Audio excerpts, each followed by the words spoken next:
All right, today we're jumping into a really complex and, let's be honest, often misunderstood text, Michael W. Ford's The Bible of the Adversary.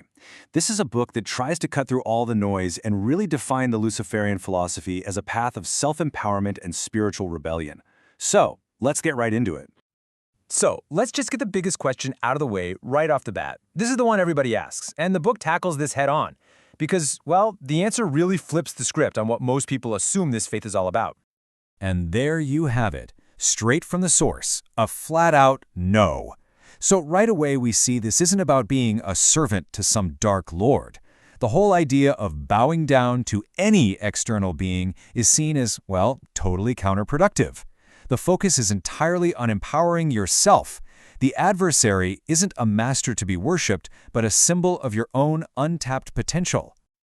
And this quote right here, this is basically the golden rule of the whole philosophy. Reject dogma. It's all about what you can experience, what you can validate for yourself. It's a direct command to question absolutely everything and build your own beliefs on what you can actually prove to yourself, not what someone else tells you to believe. Okay, so that brings us to our first big topic, where we're going to explore the core philosophy. And this isn't about picking a side in some cosmic battle. It's about a path of self-illumination, one that goes way beyond the simple black and white good versus evil stuff we're all used to. To really get this, you have to understand what the adversary actually means here. We're not talking about the pitchfork-wielding devil from the movies. It's presented as a universal archetype, the rebel, the one who asks why, the force that stands up against blind obedience. The name itself comes from the Hebrew ha-satan, which literally just means the opposer. And these points right here, they build directly on that definition. This doctrine is all about finding wisdom inside yourself, questioning the so-called truths, and engaging in rebellion that actually has a purpose, to gain knowledge and power. And you'll notice a huge theme here is balance, the idea that light and dark are both necessary. It all leads to the ultimate goal of self-deification, or becoming your own god, so to speak. So how does this philosophy actually look? Well, let's talk about the key figures. And again, these aren't presented as gods you're supposed to worship. They're more like powerful symbols, archetypes, that represent different parts of this adversarial path. And here they are, the two main faces of the adversary. Lucifer, who's also called Samael, and Lilith. You could say Lucifer is the intellectual side, the wisdom, the rebellion with a clear goal. Lilith, on the other hand, is the instinct, the raw power, the independence and freedom that drives all life.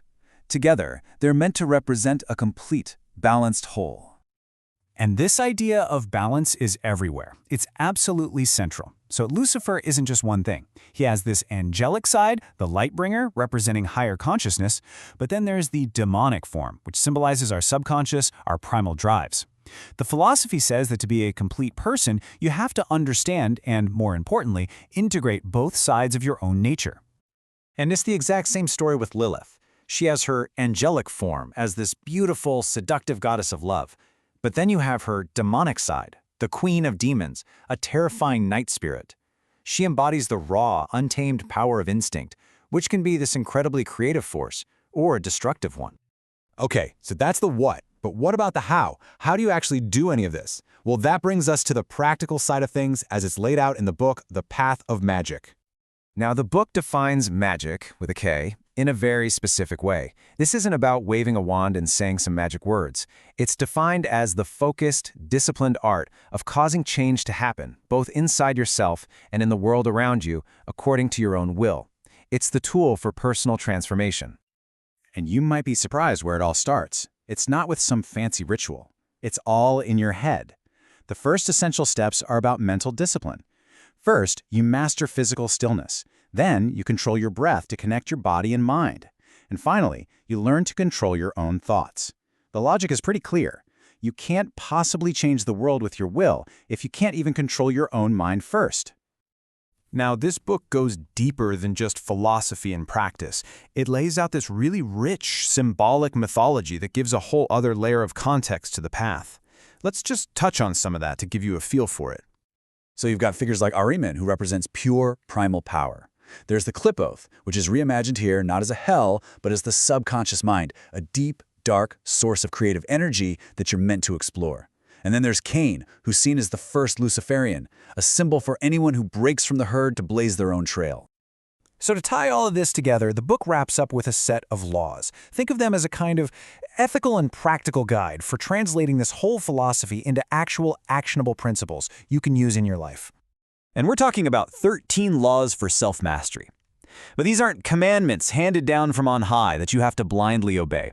It's more like a strategic playbook for gaining power and mastering yourself in the real world. Just look at a few of these, and you really get the vibe. You can see there's a huge focus on being smart, strategic, and having a pretty realistic, some might say cynical view of human nature. They advocate for being ruthless with your enemies, but also for constantly learning and growing. It's a very pragmatic code for survival and success. But this is law number 1, and it's the big one. It basically sums up everything we've talked about. All power comes from within. It is the ultimate statement on self-reliance and personal sovereignty. Everything else we've discussed circles right back to this one central idea. And that brings us to our final thought, a quote that's attributed to Lucifer himself. It really hits home that core message. The goal isn't to worship something out there. It's to awaken that adversarial spirit, that drive for wisdom, rebellion, and power inside you. So it leaves you with a really provocative question, doesn't it? What does it actually mean to find the divine, not in the heavens, but right here within yourself?